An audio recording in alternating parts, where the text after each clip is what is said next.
Number 3. Wendy travels 500 kilometers each week for work. Her trip to Houston is 105 and 25 kilometers. Her trip to Austin is 309 and 5/10 kilometers. She also must travel to Baytown each week. What is the distance she travels to Baytown? Which equation could be used to solve the problem? Well, what we have here is a part total where we're missing a part. It says Wendy travels 500 kilometers each week for work. So that's our total amount of kilometers. So write that in the bar model, 500 kilometers. Then it says Houston, 105 and 25 miles. Then her trip to Austin is 309 and 5/10 kilometers. And then it says she must travel to Baytown. And we don't know what that is. So we're going to call that X. We don't know the number of miles. There's two ways to work this.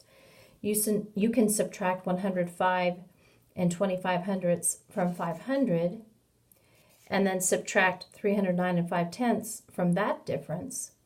Or you can add these two amounts that you know and subtract from 500 to find X, which is the unknown. And that's the way I prefer.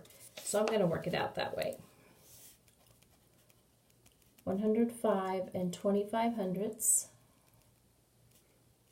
plus 309 and 5/10. Now, if you remember back to adding and subtracting decimals, we've got to make sure we put a placeholder 0 in here. Add those together.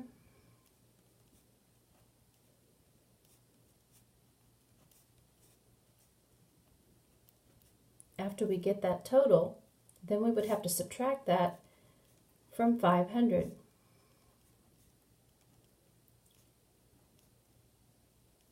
We would have to put a placeholder 0 in the tenths and hundredths. And then subtract. Now, what is the equation that would match that? Well, it would be letter B, where you add these two amounts together. You always do it what is in parentheses first. And then you would subtract that sum from the total of 500.